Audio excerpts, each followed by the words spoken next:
Bonjour à toutes et à tous et bienvenue pour cet épisode entre guillemets spécial puisqu'il s'inscrit dans le cadre des 400 ans de la naissance de Madame de Sévigné.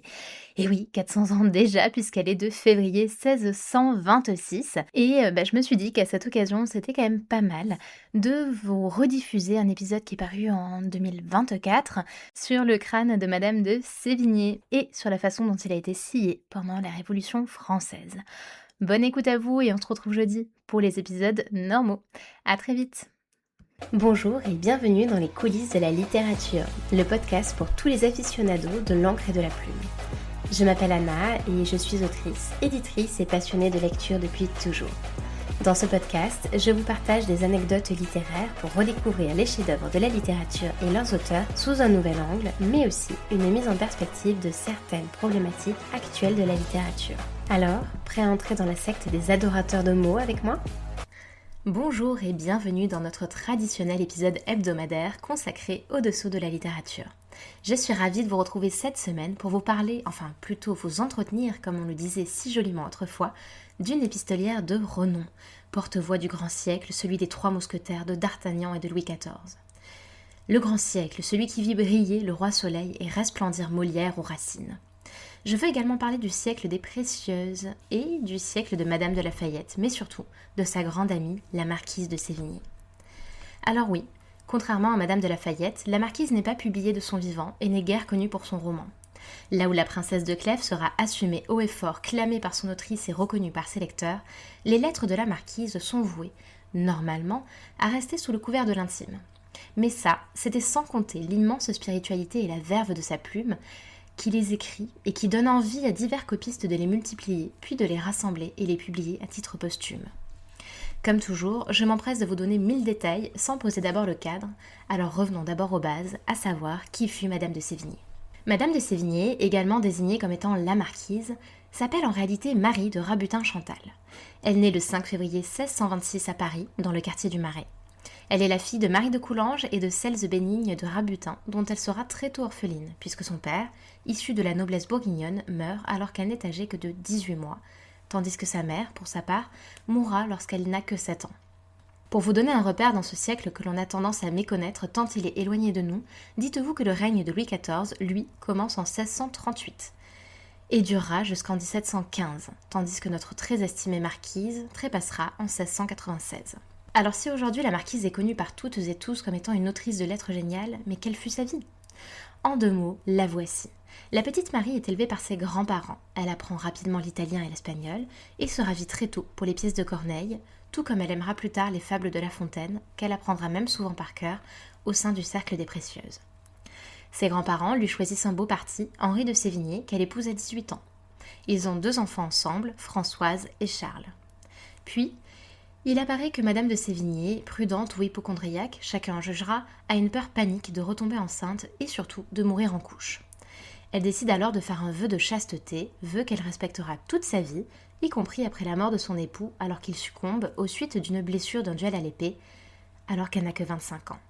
Elle sera amie avec Madame de La Fayette et fréquentera assidûment les salons parisiens, intégrant le cercle des Précieuses, ces aristocrates délicates et lettrés qui avaient érigé l'art de la conversation en suprême raffinement. L'autre point d'importance qu'il faut mentionner à propos de la marquise, c'est sa fille. Autant, son fils Charles n'a pas l'air de lui avoir laissé un amour absolument incurable, autant sa fille, c'est autre chose. Elle l'aime éperdument et reporte sur elle toute son adoration. Et le drame de sa vie, mais qui fait notre bonheur, et vous allez comprendre pourquoi, c'est lorsque sa fille quitte le giron maternel pour aller vivre en Provence auprès de son époux, le comte de Grignan. C'est cette absence qui devient un véritable déclencheur pour la marquise qui souffre tant de cette séparation qu'un seul moyen lui permet de surmonter sa peine, écrire. Écrire pour faire subsister la présence de sa fille, même en pensée à ses côtés, écrire pour l'entretenir des nouveautés à Paris, écrire pour l'art de la conversation, écrire pour recevoir de ses nouvelles. C'est ainsi qu'elle lui écrira, du moins d'après les lettres qui nous sont parvenues et qui ne sont probablement pas complètes, environ 740 lettres. Sa correspondance totale se portant aux environs de 1000 épîtres au total. elle ne cessera d'écrire qu'à sa mort. Et tout ce que je viens de vous raconter pourrait déjà constituer une anecdote, voire plusieurs. Le fait par exemple qu'elle a racheté l'hôtel Carnavalet pour pouvoir y accueillir sa fille. En sachant qu'aujourd'hui, c'est quand même le musée de l'histoire de la ville de Paris, ça vous donne une petite idée de sa taille, ce n'est pas rien. Le fait également qu'elle ait été amie avec D'Artagnan aurait aussi pu m'inspirer, ou encore qu'elle était adepte de l'automédication et qu'elle était assez fantaisiste dans les potions qu'elle prenait. Bah oui, mais non. L'anecdote du jour se passe après sa mort, un siècle plus tard, pendant la Révolution précisément. Pendant la Révolution française, il va en effet se produire quelque chose de fort incongru. La dépouille de la marquise repose alors tranquillement à Grignan, non loin de sa fille. Tout est bien qui finit bien, me direz-vous. Elle a enfin pu retrouver Françoise. Mais ça, c'était sans compter l'ardeur révolutionnaire qui va venir exhumer son cadavre et lui scier le crâne pour le détacher de son corps. Attendez. Avant que tous les contre-révolutionnaires et bonapartistes qui m'écoutent ne crient au scandale, il me faut faire une petite digression. Et cette digression nous emmène dans l'Europe scientifique de ce temps-là, en Hollande, mais aussi en Allemagne, et puis en France, où naît, à partir du XVIIIe siècle, ce que l'on va appeler la craniologie, puis une discipline qui se veut scientifique et qui s'appellera au XIXe la phrénologie. La craniologie, dans les termes c'est assez explicite. L'idée, développée par un anatomiste hollandais du nom de Pierre Camper, est que l'on peut comprendre la personnalité et les tendances d'un individu en étudiant les bosses de son crâne.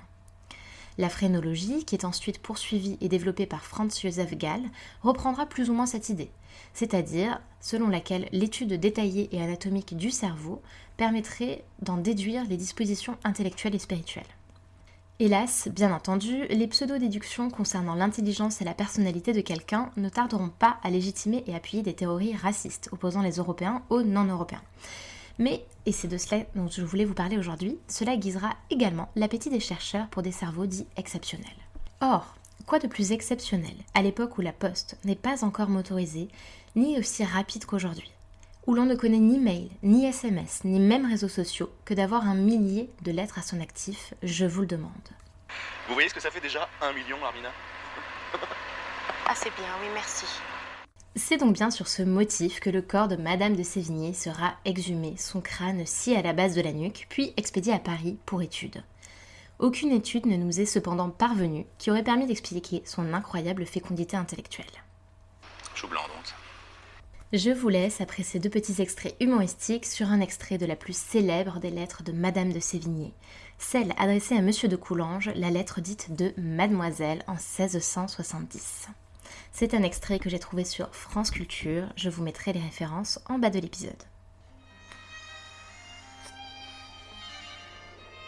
Je m'en vais vous demander la chose la plus étonnante, la plus surprenante, la plus merveilleuse, la plus miraculeuse, la plus triomphante, la plus étourdissante, la plus inouïe, la plus singulière, la plus brillante, la plus digne d'envie, enfin une chose dont on ne trouve qu'un exemple dans les siècles passés, encore cet exemple n'est-il pas juste, une chose que l'on ne peut pas croire à Paris, comment la pourrait-on croire à Lyon, une chose qui fait crier miséricorde à tout le monde, une chose qui comble de joie Madame de Rohan et Madame d'Autrive, une chose enfin qui se fera dimanche, où ceux qui la verront croiront avoir la perrue, une chose qui se fera dimanche et qui ne sera peut-être pas faite lundi. Je ne puis me résoudre à la dire, devinez-la, je vous le donne en 3. Jetez-vous votre langue au chien. Eh bien, il faut donc vous la dire. Monsieur de Lauzun épouse dimanche au Louvre. Devinez qui? Je vous le donne en 4, je vous le donne en 10, je vous le donne en 100. Madame de Coulanges dit, voilà qui est bien difficile à deviner, c'est Madame de la Vallière. Point du tout, madame. C'est assurément Mademoiselle de Créqui. Vous n'y êtes pas, il faut donc à la fin vous le dire. Il épouse dimanche au Louvre avec la permission du roi, Mademoiselle. Devinez le nom. Il épouse Mademoiselle, ma foi jurée, Mademoiselle, la grande Mademoiselle, Mademoiselle, fille de feu monsieur, Mademoiselle, petite fille de Henri IV, Mademoiselle de Dombes, Mademoiselle de Montpensier, Mademoiselle d'Orléans, Mademoiselle, cousine germaine du roi, Mademoiselle, destinée au trône, Mademoiselle, le seul parti de France qui fît digne de monsieur. Voilà un beau sujet de discourir. Si vous criez, si vous êtes hors de vous-même, si vous dites que nous avons menti, que cela est faux, qu'on se moque de vous, que voilà une belle raillerie, que cela est bien fade à imaginer, si enfin vous nous dites des injures, nous trouverons que vous avez raison Nous en avons fait autant que vous. Adieu. Les lettres qui seront portées par cet ordinaire vous feront voir si nous disons vrai ou non.